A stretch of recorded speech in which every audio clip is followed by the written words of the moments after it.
আমি মোহাম্মদ মাজারুল ইসলাম, সাধারণ সম্পাদক বাংলাদেশ জাতীয়তাবাদী দল।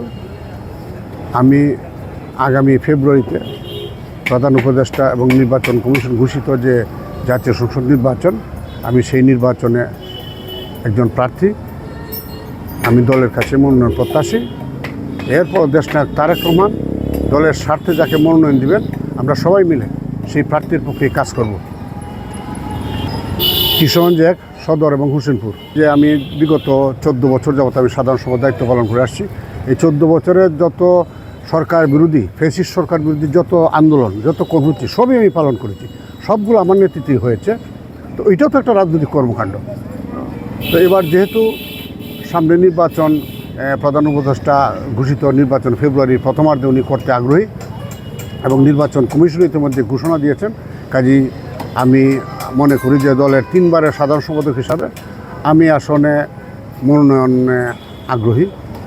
আমি আশা করি যে দল অবশ্যই সুবিবেচনা করবে এবং আমাদের 14 বছর যে দল পরিচালনা, এতে কিশোরগঞ্জে কোনো রকম চাঁদাবাজি, কোনো রকম সন্ত্রাসী কর্মকাণ্ড আমাদের রেকর্ডে নেই।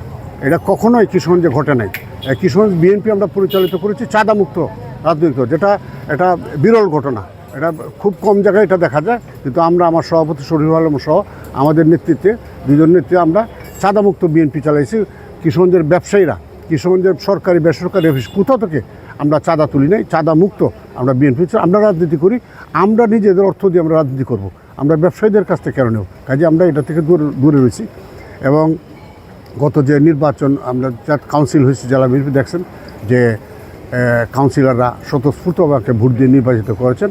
আমি এই যে কাউন্সিলরদের যে প্রত্যাশা, কাউন্সিলরের যে আকাঙ্ক্ষা, অবশ্যই আমি তাদের এই আকাঙ্ক্ষা এবং প্রত্যাশা পূরণ করব।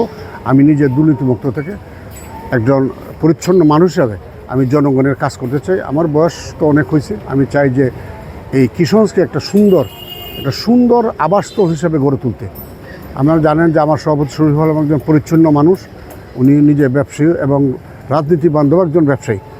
উনিও নিজে পরিচ্ছন্ন থাকেন, আমরাও সবাই পরিচ্ছন্ন থেকে কিশোরগঞ্জকে একটা সুন্দর আবাসস্থল হিসাবে গড়ে তুলব, যেখানে থাকবে না কোনো চাঁদাবাজি, থাকবে না কোনো ভূমিদস্যুতা, থাকবে না কোনো সন্ত্রাসী কর্মকাণ্ড এবং মাদকের যে ভয়াবহতা, মাদকের যে ভয়াল গ্রাস, এটা থেকে আমরা যুব সমাজকে মুক্ত করার চেষ্টা করব এবং আমরা সুন্দর একটি কিশোরগঞ্জ গড়ে তুলতে চাই। আপনারা দেখছেন কিশোরগঞ্জ টেলিভিশন।